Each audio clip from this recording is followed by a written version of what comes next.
नमस्कार दोस्तों, आप सभी को हमारे YouTube channel culture of good और एकेडमी में स्वागत है।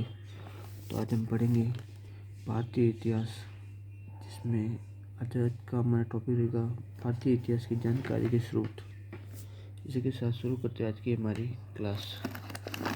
भारतीय संस्कृति का सर्वेक्षण हम 3 भागों में बांट कर देख सकते हैं: प्राग ऐतिहासिक काल, आद्य ऐतिहासिक काल, ऐतिहासिक काल।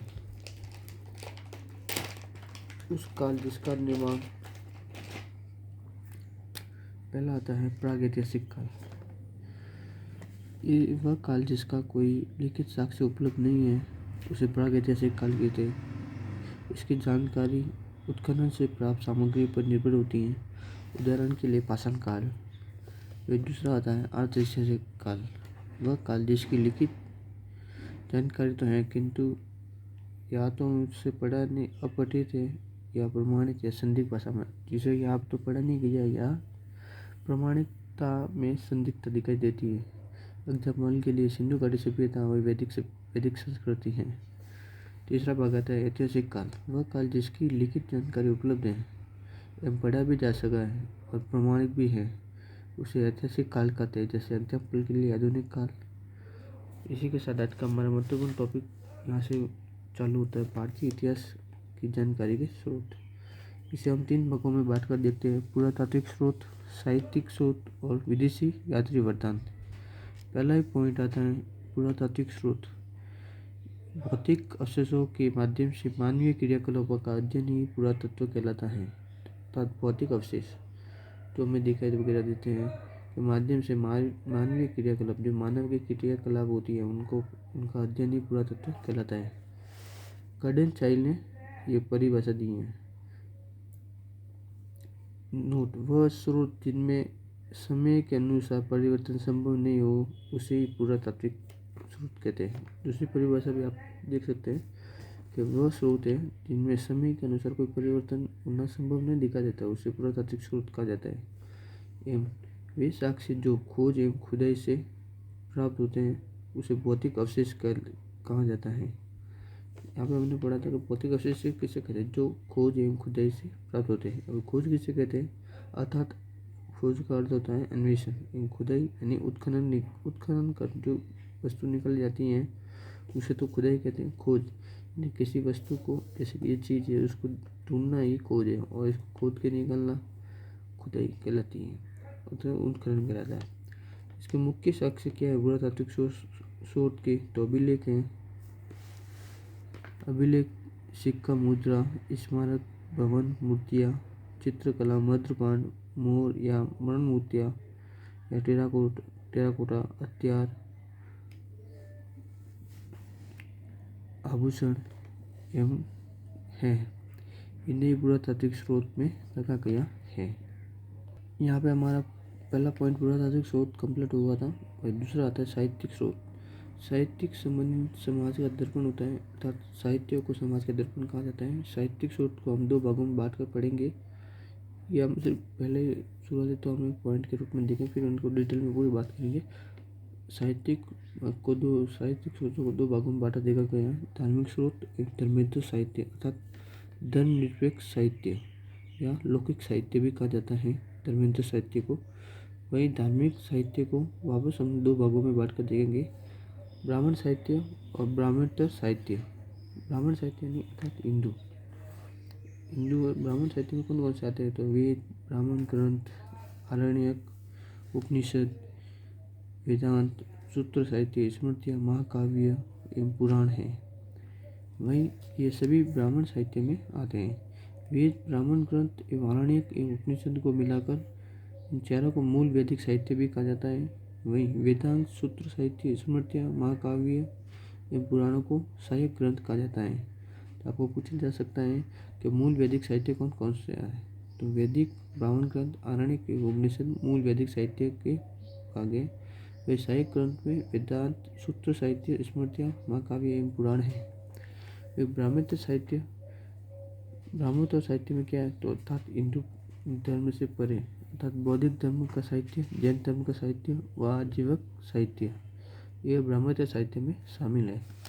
फिर आता है इसका दूसरा भाग यानी धार्मिक साहित्य का साहित्यिक श्रोता का दूसरा भाग धर्मेतर साहित्य जिसे कहता है। तो ऐतिहासिक जीवनियाँ, कल्पना प्रधान गल्प साहित्य, दंत कथाएँ, मिथक या अफवाहें, लोकोक्तियाँ या मुहावरे धर्मेतर साहित्य में शामिल है। धार्मिक साहित्य में जो धर्म से संबंधित है वो सभी धर्म से आती है।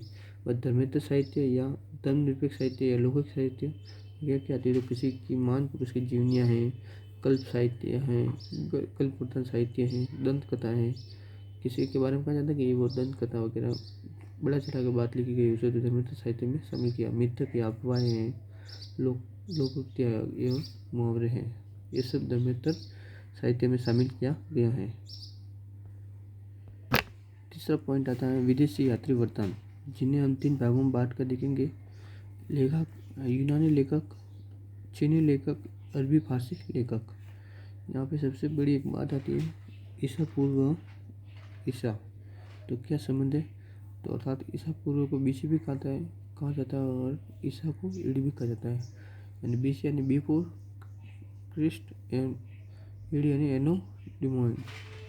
अर्थात यहाँ पे एक शून्य पॉइंट यानी वर्ष जन्म ईसा यानी माना जाता है कि जब ईसा का जन्म हुआ था उससे पहले का जो समय है उसे ईसा पूर्व का गया। वह ईसा की बात यानी ईसा मसीह के जन्म के बाद जो समय है उसे ईस्वी कहा गया। यानी बीसी या ईसी एडी किसे कहते हैं? तो बीसी तो उसे कहते हैं जो ईसा मसीह के पहले का जन्म है उसे तो इस बीसी कहते हैं, और ईसा मसीह के जन्म के बाद जो समय है उसे एडी कहते हैं। अलग हिंदी भाषा में तो ईसा पूर्व, ईसा से पहले के जन्म, ईसा मसीह के जन्म का पहले का समय, वह ईस्वी जो ईसा मसीह के समय जन्म के बाद का समय। यहाँ पर इम्पोर्टेंट क्वेश्चन देखने को हमें मिलता है इतिहास की जानकारी का सबसे प्रामाणिक स्रोत क्या है? तो पुरातात्विक स्रोत है। वह इतिहास की जानकारी का सबसे महत्वपूर्ण स्रोत में कौन सा देखा जाता है? तो साहित्यिक स्रोत। यानी इतिहास की जानकारी का सबसे प्रामाणिक स्रोत तो है पुरातात्विक स्रोत। वही सबसे प्रामाणिक महत्वपूर्ण स्रोत कौन सा है? तो साहित्य। क्यों?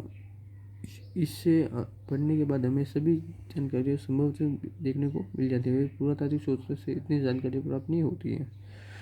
फिर अगला क्वेश्चन आता है इतिहास की जानकारी का सबसे कम प्रामाणिक स्रोत कौन सा है? विदेशी यात्री वृत्तांत। अर्थात क्योंकि विदेशी यात्री वृत्तांत आएगा तो वो अपने हिसाब से लिखेंगे, किसी राज्य के बारे में पक्ष में लिखेंगे, किसी विपक्ष के बारे में लिखेंगे, इसीलिए इसे कम प्रामाणिक स्रोत माना गया है।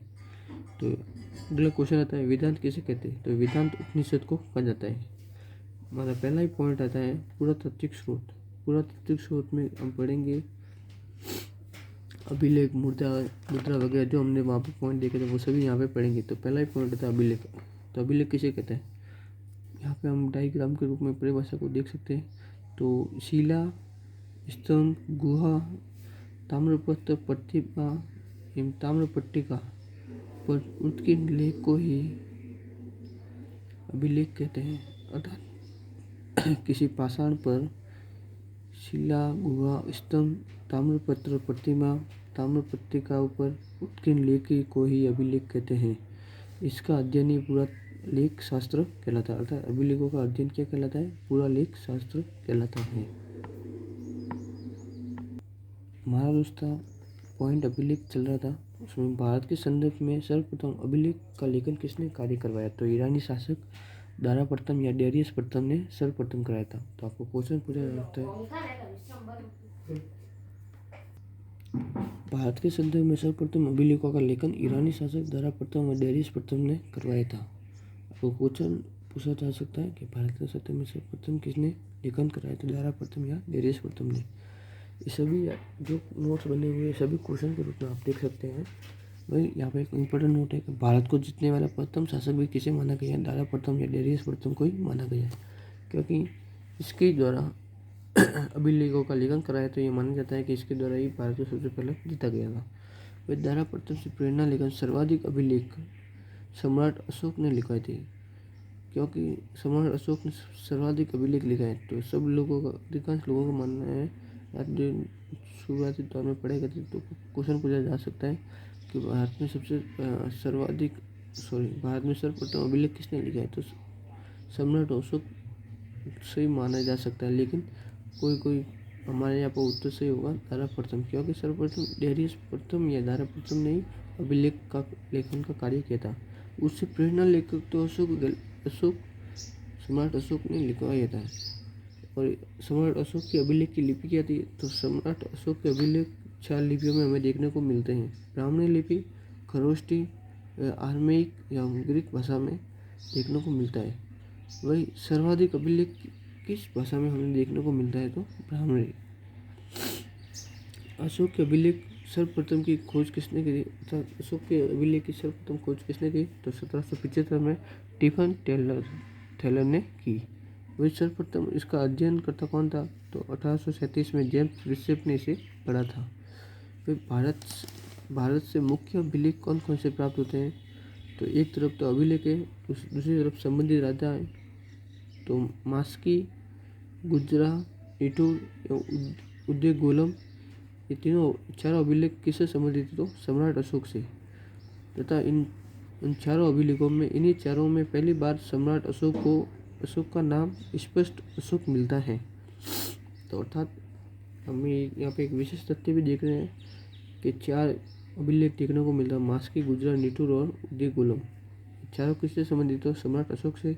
तथा इन चारों में हमें सबसे सर्वप्रथम अशोक का स्पष्ट नाम देखने को मिलता है।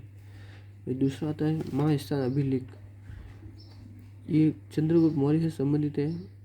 सोहग गौरव अभिलेख, ये भी चंद्रगुप्त मौर्य से संबंधित है। प्राग प्रशस्ति, यह सम्राट समुद्रगुप्त से संबंधित अभिलेख है।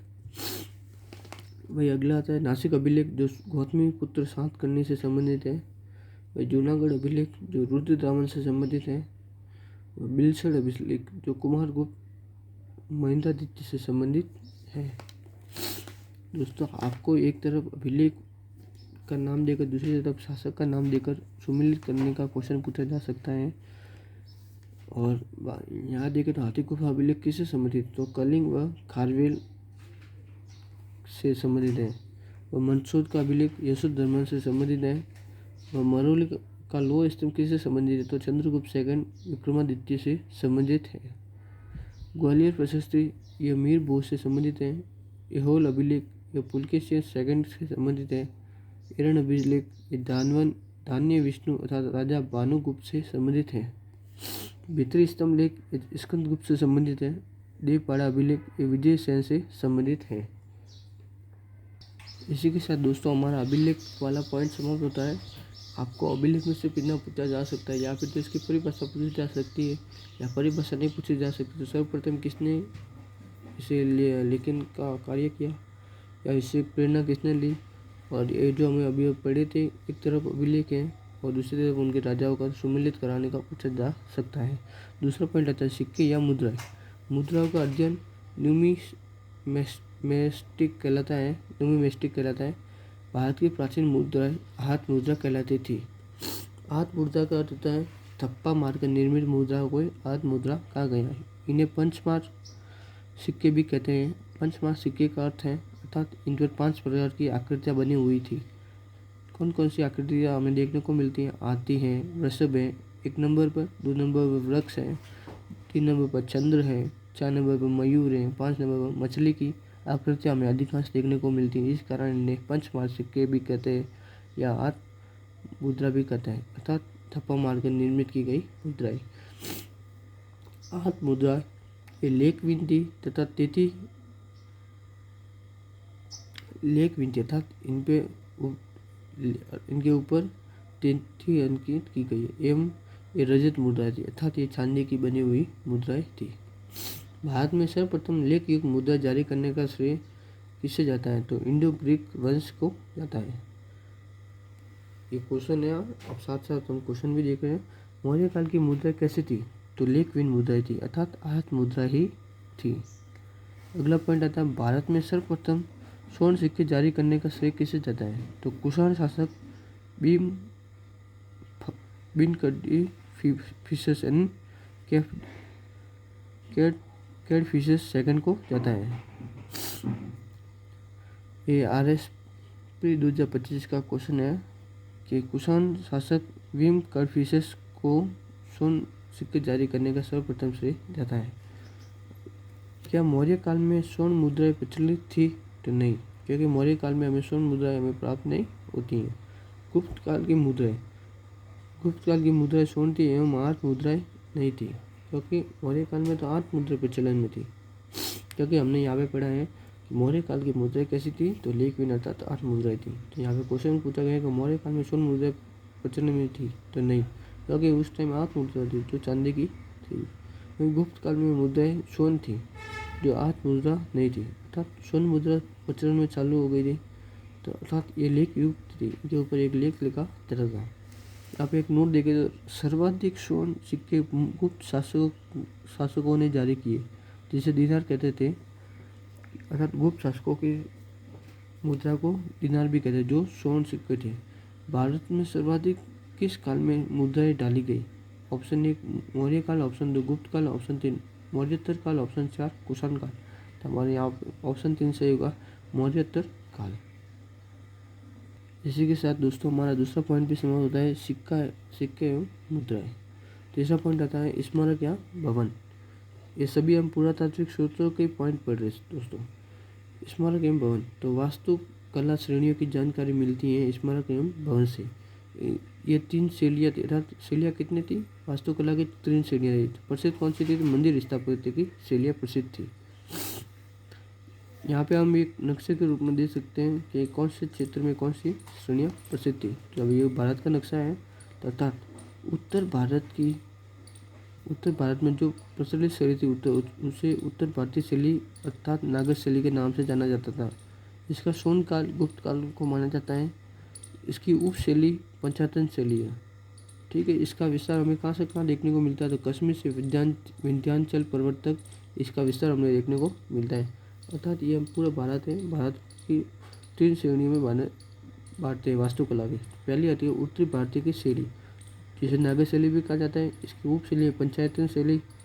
इसका स्वर्ण काल है गुप्त काल में। हमारे जो उत्तर भारत में अधिकांश मंदिर देखने को मिलते हैं ये इसी शैली में बने हुए। इसका विस्तार कहाँ से कहाँ देखने को मिलता है? कश्मीर से विंध्याचल पर्वत के मध्य इसको विस्तार देखने को मिलता है। दूसरी आती है मध्य भारतीय शैली, इसे विशेष शैली भी कहा जाता है। इसका उपनाम देखें तो मिश्रित शैली, अर्थात उत्तर नागर शैली एवं द्रविड़ शैली का मिश्रित रूप में यहाँ पे देखने को मिलता है, इसलिए इसे मिश्रित शैली भी कहा जाता है। ये किसके काल का स्वर्ण काल था? तो चालुक्य वंश में ये यहाँ पे सर्वाधिक मंदिर देखने को मिले, इसलिए इसे स्वर्ण काल चालुक्य वंश का कहा गया। इसका विस्तार हमें कहाँ पर देखने को मिलता है? तो विंध्याचल पर्वत से कृष्णा नदी के बीच में ये शैली हमें अधिकांश देखने को मिलती है। वही तीसरी आती है द्रविड़ भारतीय शैली, अर्थात इसे दक्षिण भारतीय शैली भी कहा जाता है या द्रविड़ शैली भी के नाम से जाना जाता है। इसका विस्तार कृष्णा नदी से कन्याकुमारी तक हमें देखने को मिलता है। इसका स्वर्ण काल चोल एवं पल्लव वंश के काल में था, सर्वाधिक था। तो यहाँ पे दोस्तों हमारी तीनों श्रेणियाँ कम्प्लीट होती हैं। अगला पॉइंट आता है मूर्ति कला अर्थात प्रतिमा। इसकी भी मुख्य 3 श्रेणियाँ थी जो हमें देखने को मिलती हैं। गांधार मूर्तिकला शैली, दूसरी मथुरा मूर्तिकला शैली, तीसरी अमरावती शैली। गांधार मूर्तिकला शैली में अधिकांश बौद्ध धर्म की मूर्तियाँ बनी थी, अर्थात इसका विषय वस्तु बौद्ध धर्म था। इसका स्वरूप कैसा दिखाई देता है? तो विदेशी, इसीलिए इसे हिलियोनिस्टिक आर्ट कहा जाता है। अर्थात इसमें महात्मा बुद्ध की एक 6 पैक या योगा पुरुष के रूप में अर्थात यंग युग में प्रतिमा में अधिकांश देखने को मिलती है। दूसरी आती है मथुरा मूर्तिकला शैली। इसमें बौद्ध धर्म की बनी है जो स्वदेशी, अर्थात जिसमें महात्मा बुद्ध को एक सन्यासी के रूप में दर्शाया गया है, जो नॉर्मल थके हुए दुबले पतले से वही चौल ओढ़े वगैरह उस हिसाब से बनाए गए। वहीं गांधार शैली में एक उन्हें अष्टपुष्ट 6 पैक्स वाला कहा जा सकता है। वह इनके ऊपर एक कृत्रिम से अच्छी अलंकृत किया है, वो गांधार शैली में देखने को मिलता है। मथुरा शैली में इन्हें एक दुबला पतला एक सन्यासी के रूप में इन्हें प्रदर्शित किया गया। तीसरी आती है अमरावती शैली। ये हिंदू धर्म की स्वदेशी है।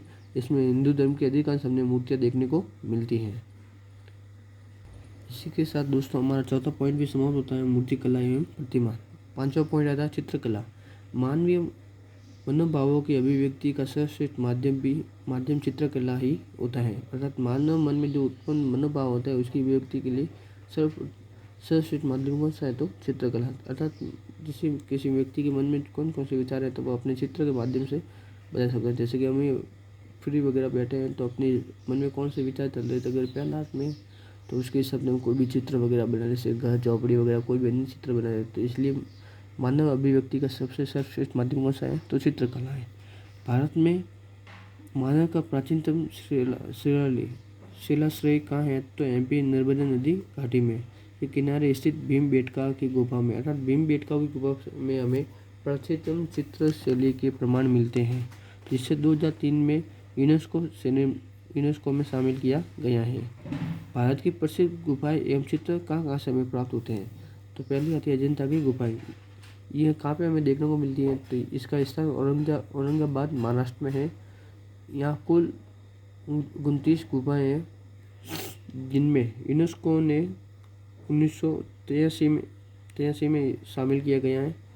यहाँ पे हमें कौन कौन सा चित्र देखने को मिलता है, तो मरणासन राजकुमारी का चित्र देखने को मिलता है जो गुफा नंबर 16 में है, और काली राजकुमारी व चित्रशाला यहाँ पे हमें देखने को मिलती है। तो अजंता की गुफा से हमें कौन कौन से साक्ष्य प्राप्त होते हैं, कौन कौन से चित्र देखने को मिलते हैं, तो पहला आता है मरणासन राजकुमारी का चित्र जो गुफा नंबर 16 से प्राप्त होता है, और काली राजकुमारी व चित्रशाला का यहाँ पे हमें देखने को साक्ष्य मिलते हैं।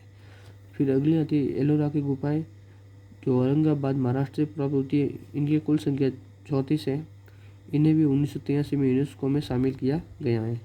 यहाँ से क्या क्या प्राप्त होता है, तो कमल वन का चित्र, पुष्प लताएं तोड़ती अप्सराओं का चित्र हमें एलोरा की गुफा से प्राप्त होते हैं। तीसरी आती है बाग की गुफाएं। ये बागी नदी के किनारे धारावाड़ जिला एमपी महाराष्ट्र में है, मध्य प्रदेश में है। यहाँ से कुल हमें 9 गुफाएं प्राप्त होती हैं। इन्हें यूनेस्को में शामिल नहीं किया गया है। ठीक है, अभी तक वही यहाँ से हमें क्या क्या प्राप्त होता है, तो हाथी खाना, रंग महल, शोका कुल 2 नारियाँ, जो शोक के रूप में 2 नारियों का चित्रण किया गया है। गंभीर वार्तालाप करते 4 पुरुष, इम्पोर्टेंट है, वेरी वेरी इम्पोर्टेंट है। ये पूछा भी गया है कि कौन सी गुफाओं से हमें गंभीर वार्तालाप करते 4 पुरुषों का चित्र प्राप्त होता है, तो बाकी गुफाओं से। वह लोक कला का प्रतिनिधित्व बाकी गुफाएं भी करती हैं। इसी के साथ दोस्तों हमारा चित्रकला का पॉइंट भी यहाँ पे समाप्त होता है। अगला पॉइंट देखते हैं साहित्यिक स्रोत। लेकिन दोस्तों हम साहित्यिक स्रोत देखें तो हमारी वीडियो ज़्यादा लंबा हो जाएंगी। इसके लिए हम नेक्स्ट पार्ट में ये पढ़ेंगे साहित्यिक स्रोत।